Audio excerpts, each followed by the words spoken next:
Party ചിഹ്നത്തിൽ മത്സരിക്കുന്നതുകൊണ്ട് ഞങ്ങളെ പേടിപ്പിക്കൊന്നും വേണ്ട. അതൊന്നും കൊണ്ട് കാര്യമൊന്നുമില്ല. പാർട്ടി ചിഹ്നത്തിന് CPM ഒരു കാലത്ത് അവിടെ മത്സരിച്ച പണ്ടങ്ങാണ്ട് മത്സരിച്ചിട്ടേ ഉള്ളൂ. അതൊന്നും കൊണ്ട് കാര്യം, കാരണം പാർട്ടി ചിഹ്നത്തിൽ മത്സരിച്ചാൽ ജയിക്കില്ല എന്നുള്ളത് കൊണ്ടാണല്ലോ അവരെപ്പോഴും സ്വതന്ത്രനെ കണ്ടെത്തിയിട്ടുള്ളത്. പിന്നെ സ്ഥാനാർത്ഥിയെ പറ്റി ഞാനൊന്നും പറയുന്നില്ല.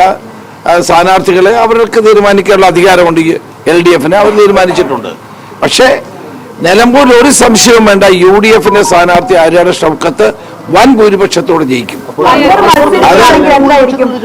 അല്ല, അതിനുള്ള ചർച്ചകൾ നടന്നുകൊണ്ടിരിക്കുകയാണല്ലോ. വരട്ടെ, ഇപ്പൊ നമ്മളൊരു അന്തിമ തീരുമാനത്തിലേക്ക് എത്തണ്ടല്ലോ. ഇന്നലെ UDF-ന്റെ അഭിപ്രായം UDF കൺവീനർ അദ്ദേഹത്തെ ധരിപ്പിച്ചിട്ടുണ്ട്. വരട്ടെ, സമയമുണ്ടല്ലോ. അല്ല, ഇനി സമയമുണ്ടല്ലോ, അങ്ങനെ എടുത്തു ചാടണ്ട. വരട്ടെ. ഇല്ല, ഇന്നലെ UDF യോഗം കൂടി അദ്ദേഹത്തോട് UDF കൺവീനർ UDF-ന്റെ തീരുമാനം അറിയിക്കണം എന്ന് ആണ് തീരുമാനിച്ചത്. അതനുസരിച്ച് ശ്രീ അടൂർ പ്രകാശ് അദ്ദേഹത്തോട് UDF തീരുമാനം അറിയിച്ചു കാണും എന്നാണ് എൻ്റെ വിശ്വാസം.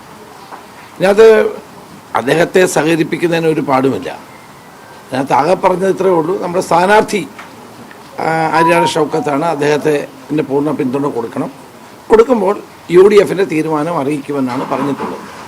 തീർച്ചയായിട്ടും പിണറായിക്കെതിരെയും ഇടതുമുന്നണിക്കെതിരെയും പോരാടുന്ന ഒരു വ്യക്തി എന്ന നിലയിൽ അദ്ദേഹത്തെ കൂട്ടി നിർത്തണമെന്ന് തന്നെയാണ് UDF-ലെ എല്ലാ നേതാക്കന്മാരുടെയും അഭിപ്രായം. അതിലൊന്നും വ്യത്യാസവുമില്ല. പക്ഷേ UDF-ന്റെ പ്രവർത്തനവുമായി അദ്ദേഹം ഇഴുകിച്ചേർന്ന് പ്രവർത്തിക്കാനുള്ളൊരു അവസരം ഉണ്ടാകണം. അപ്പോൾ അതുകൊണ്ട് എനിക്ക് പറയാനുള്ളത്, അദ്ദേഹം UDF തീരുമാനത്തെ അംഗീകരിക്കുകയും മറ്റു കാര്യങ്ങൾ UDF-ൽ പറയുകയും ചെയ്ത് മുന്നോട്ട് പോകുന്ന ഒരു രീതി സ്വീകരിക്കണം എന്നുള്ളത് തന്നെയാണ്. ഇവിടുത്തെ മുഖ്യമായ ലക്ഷ്യം എന്താണ്? ഈ തെരഞ്ഞെടുപ്പിൽ 9 വർഷക്കാലത്തെ ദുർഭരണം അവസാനിപ്പിക്കാൻ വേണ്ടിയിട്ടുള്ള ഒരു സുവർണ അവസരമാണിത്.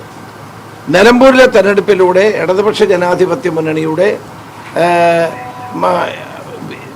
പരാജയങ്ങൾ ഉയർത്തിപ്പിടിക്കാനുള്ളൊരു അവസരമാണ്.